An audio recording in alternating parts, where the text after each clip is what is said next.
श्री कृष्ण गोविंद हरे मुरारे, हे नाथ नारायण वासुदेव। श्री कृष्ण गोविंद हरे मुरारे, हे नाथ नारायण वासुदेव। ओम नमो भगवते वासुदेवाय। ओम नमो भगवते वासुदेवाय। कृष्णाय वासुदेवाय हरये परमात्मने प्रणतक्लेशनाशाय गोविन्दाय नमो नमः। सच्चिदानन्दरूपाय विश्वोत्पत्त्यादिहेतवे तापत्रयविनाशाय श्रीकृष्णाय वयं नमः। सच्चित आनंद स्वरूप परमात्मा जो सृष्टि के उत्पत्ति, पालन और संहार करता है तथा जीवों के आध्यात्मिक आदि दैविक आदि भौतिक तापों को नष्ट करने वाले हैं, अर्थात जीवों के मानसिक, शारीरिक और भौतिक दुखों को दूर करने वाले हैं, उन श्री कृष्ण भगवान को हम नमस्कार करते हैं। श्री कृष्ण गोविंद हरे मुरारे, हे नाथ नारायण वासुदेव। श्रीमद् भागवत नवम स्कंद अथ द्वितीयोऽध्यायः। श्री शुक उवाच एवं गतेऽथ सुधुम्ने मनुर्वैवस्वतः सुते पुत्रकामस्तपस्तेपे यमुनायां शतं समाः। ततो यजन्मनुर्देवम् अपत्यार्थं हरिं प्रभुम् इक्ष्वाकुपूर्वजान् पुत्रान् लेभे स्वसदृशान् दशः। पृषद्र आदि मनु के 5 पुत्रों का वंश। श्री सुखदेव जी कहते हैं, परीक्षित, इस प्रकार जब सुधीम्नु तपस्या करने के लिए वन में चले गए, तब वैवस्वत मनु ने पुत्र की कामना से यमुना के तट पर 100 वर्ष तक तपस्या की। इसके बाद उन्होंने संतान के लिए सर्वशक्तिमान भगवान श्री हरि की आराधना की और अपने ही समान 10 पुत्र प्राप्त किए, जिनमें सबसे बड़े इक्ष्वाकु थे। उन मनुपुत्रों में से एक का नाम था पृषद्र। गुरु वशिष्ठ जी ने उसे गायों की रक्षा के लिए नियुक्त कर रखा था, अतः वह रात्रि के समय बड़ी सावधानी से वीरासन से बैठा रहता और गायों की रक्षा करता। एक दिन रात में वर्षा हो रही थी। उस समय गायों के झुंड में एक बाघ घुस आया। उससे डरकर सोई हुई गौएं उठ खड़ी हुईं। वे गौशाला में ही इधर उधर भागने लगीं। बलवान बाघ ने एक गाय को पकड़ लिया। वह अत्यंत भयभीत होकर चिल्लाने लगी। उसका वह क्रंदन सुनकर पृषद्र गाय के पास दौड़ाया। एक तो रात का समय और दूसरे घनघोर घटाओं से आच्छादित होने के कारण तारे भी नहीं दिखते थे। उसने हाथ में तलवार उठाकर अनजान में ही बड़े वेग से गाय का सिर काट दिया। वह समझ रहा था कि यही बाघ है। तलवार की नोक से बाघ का भी कान कट गया। वह अत्यंत भयभीत होकर रास्ते में खून गिराता हुआ वहां से निकल भागा। शत्रुदमन पृषद्र ने यह समझा कि बाघ मर गया, परंतु रात बीतने पर उसने देखा कि मैंने तो गाय को ही मार डाला है। इससे उसे बड़ा दुख हुआ। यद्यपि पृषद्र ने जानबूझकर अपराध नहीं किया था, फिर भी कुल पुरोहित वशिष्ठ जी ने उसे शाप दिया कि तुम इस कर्म से क्षत्रिय नहीं रहोगे, जाओ शूद्र हो जाओ। पृषद्र ने अपने गुरुदेव का यह शाप अंजलि बांधकर स्वीकार किया और इसके बाद सदा के लिए मुनियों को प्रिय लगने वाले नैष्ठिक ब्रह्मचर्य व्रत को धारण किया। वह समस्त प्राणियों का अहेतुक हितैषी एवं सबके प्रति समान भाव से युक्त होकर भक्ति के द्वारा परम विशुद्ध सर्वात्मा भगवान वासुदेव का अनन्य प्रेमी हो गया।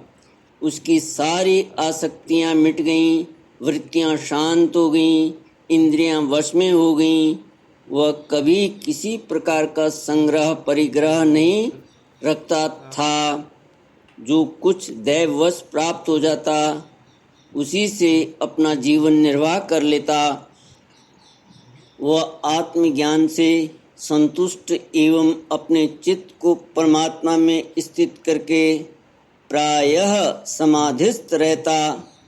कभी कभी जड़, अंधे और बहरे के समान पृथ्वी पर विचरण करता। इस प्रकार का जीवन व्यतीत करता वह एक दिन वन में गया। वहाँ उसने देखा कि दावानल धधक रहा है। मननशील पृषद्र अपनी इंद्रियों को उसी अग्नि में भस्म करके पर ब्रह्म परमात्मा को प्राप्त हो गया। श्री कृष्ण गोविंद हरे मुरारे, हे नाथ नारायण वासुदेव। मनु का सबसे छोटा पुत्र था कवि। विषयों से वह अत्यंत निष्प्रह था। वह राज्य छोड़कर अपने बंधुओं के साथ वन में चला गया और अपने हृदय में स्वयं प्रकाश परमात्मा को विराजमान कर किशोर अवस्था में ही परम पद को प्राप्त हो गया। मनुपुत्र करुष ने करुष से कारुष नामक क्षत्रिय उत्पन्न हुआ। वे बड़े ही ब्राह्मण भक्त, धर्म प्रेमी एवं उत्तरापथ के रक्षक थे। धृष्ट के धार्ष्ट्र नामक क्षत्रिय हुए। अंत में वे इस शरीर से ही ब्राह्मण बन गए। निर्ग का पुत्र हुआ सुमति, उसका पुत्र भूत ज्योति और भूत ज्योति का पुत्र वसु था। वसु का पुत्र प्रतीक और प्रतीक का पुत्र ओघवान। ओघवान के पुत्र का नाम भी ओघवान ही था। उनके एक ओघवती नाम की कन्या भी थी, जिसका विवाह सुदर्शन से हुआ। मनुपुत्र नरिष्यंत से चित्रसेन, उससे ऋक्ष से मीढ़वान से कूर्च और उससे इंद्रसेन की उत्पत्ति हुई। इंद्रसेन से वीतिहोत्र, उससे सत्यश्रवा से उरुश्रवा और उससे देवदत्त की उत्पत्ति हुई। देवदत्त के अग्निवेश्य नामक पुत्र हुए, जो स्वयं अग्निदेव ही थे। आगे चलकर वे ही कानीन एवं महर्षि जातुकर्ण्य के नाम से विख्यात हुए। परीक्षित, ब्राह्मणों का अग्निवेश्यायन गोत्र उन्हीं से चला है। इस प्रकार नरिष्यंत के वंश का मैंने वर्णन किया। अब दिष्ट का वंश सुनो। दिष्ट के पुत्र का नाम था नाभाग। यह उस नाभाग से अलग है जिसका मैं आगे वर्णन करूँगा। वह अपने कर्म के कारण वैश्य हो गया। उसका पुत्र हुआ भलंदन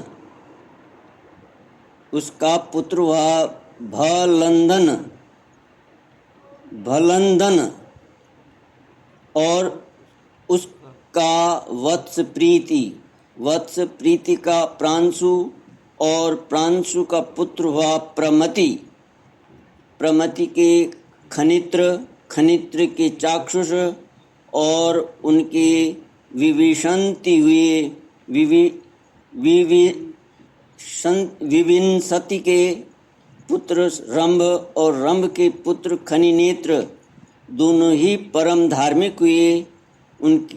उनके पुत्र करंधम और करंधम के अवीक्षित, महाराज परीक्षित अवीक्षित के पुत्र मरुत चक्रवर्ती राजा हुए। उनसे अंगिरा के पुत्र महायोगी, उनसे अंगिरा के पुत्र महायोगी संवर्त ऋषि ने यज्ञ कराया। मरुत का यज्ञ जैसा हुआ वैसा और किसी का नहीं हुआ। उस यज्ञ के समस्त छोटे बड़े पात्र अत्यंत सुंदर एवं सोने के बने हुए थे। उस यज्ञ में इंद्र सोमपान करके मतवाले हो गए थे और दक्षिणाओं से ब्राह्मण तृप्त हो गए थे। उसमें परसने वाले थे मरुदगण और विश्वदेव सभासद थे। मरुत के पुत्र का नाम था दम, दम से राज्यवर्धन, उससे सुधृति और सुधृति से नर नामक पुत्र की उत्पत्ति हुई। नर से केवल, केवल से बंधुमान, बंधुमान से वेगवान, वेगवान से बंधु और बंधु से राजा तृणविंदु का जन्म हुआ। तृणविंदु आदर्श गुणों के भंडार थे। अप्सराओं में श्रेष्ठ अलम्बुषा देवी ने उनको वरण किया, जिससे उनके कई पुत्र और इडविडा नाम की एक कन्या उत्पन्न हुई।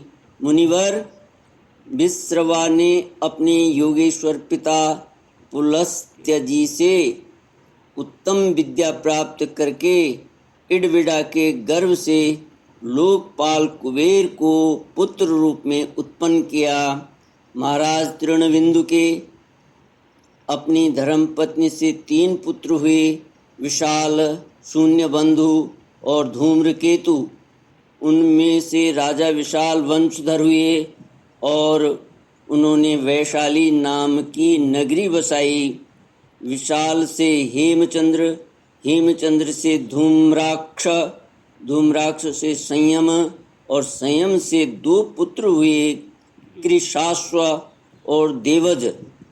कृशाश्व के पुत्र का नाम था सोमदत्त।